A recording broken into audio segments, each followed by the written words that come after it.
السلام علی من اتبع الہدی، ہدایت کی اتباع کرنے والوں کو راحت دو جہاں قرآن چینل کی طرف سے سلام عرض ہے۔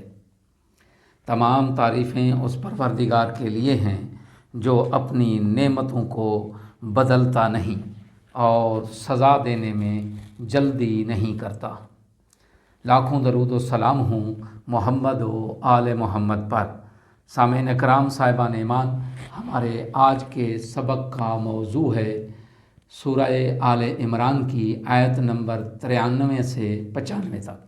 تو آئیے پروردگار کے پاک نام سے اپنے سبق کا آغاز کرتے ہیں۔ بسم اللہ الرحمن الرحیم۔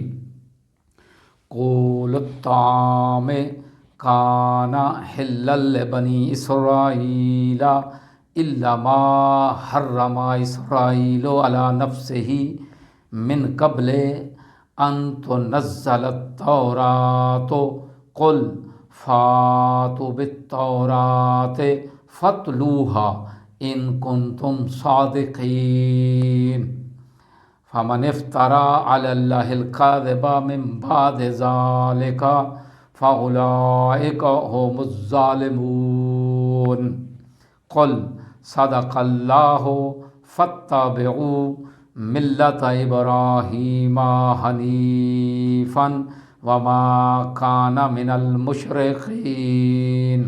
آیات کا ترجمہ۔ بنی اسرائیل کے لیے تمام کھانے حلال تھے سوائے اس کے جسے توریت کے نازل ہونے سے پہلے بنی اسرائیل نے اپنے اوپر ممنوع قرار دے دیا تھا۔ اب تم توریت کو پڑھو اگر تم اپنے دعوے میں سچے ہو۔ اس کے بعد جو بھی خدا پر بہتان رکھے گا اس کا شمار ظالمین میں ہوگا۔ پیغمبر صلی اللہ علیہ وآلہ وسلم، آپ فرما دیجئے کہ خدا سچا ہے، تم سب ملت ابراہیم علیہ السلام کا اتباع کرو، وہ باطل سے کنارہ کش تھے اور مشرکین میں سے نہیں تھے۔ آیات کا شان نزول۔ مفسرین کے اقوال سے یہ ظاہر ہوتا ہے کہ یہودیوں نے پیغمبر اکرم صلی اللہ علیہ وآلہ وسلم پر خصوصیت کے ساتھ دو اعتراضات کیے تھے۔ پہلا یہ تھا کہ پیغمبر اسلام نے اونٹ کے گوشت اور دودھ کو حرام قرار کیوں نہیں دیا، جبکہ یہ نہ صرف ابراہیم علیہ السلام بلکہ حضرت نوح علیہ السلام کے دین میں بھی یہ حرام تھے، اور ان کی پیروی کرتے ہوئے یہودی بھی اسے حرام سمجھتے تھے۔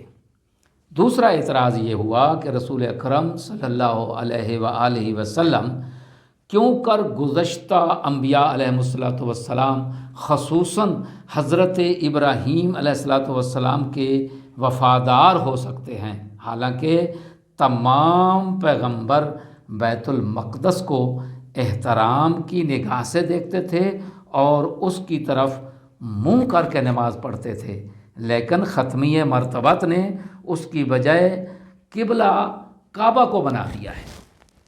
آیات کی تفسیر۔ جب سرور دو عالم صلی اللہ علیہ وآلہ وسلم نے اپنے کو ملت ابراہیم کا پابند قرار دیا اور اونٹ کے گوشت کو حلال قرار دیا اور کعبہ کو قبلہ بنایا تو یہودیوں نے ہنگامہ کر دیا اور کہا کہ یہ دونوں باتیں ملت ابراہیم کے خلاف ہیں۔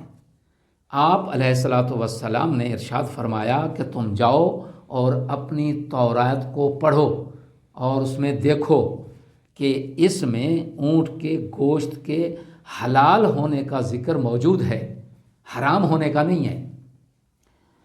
توریت سے پہلے پیغمبر حضرت یعقوب علیہ السلام اونٹ کا گوشت کھانے اور دودھ پینے سے پرہیز کیا کرتے تھے۔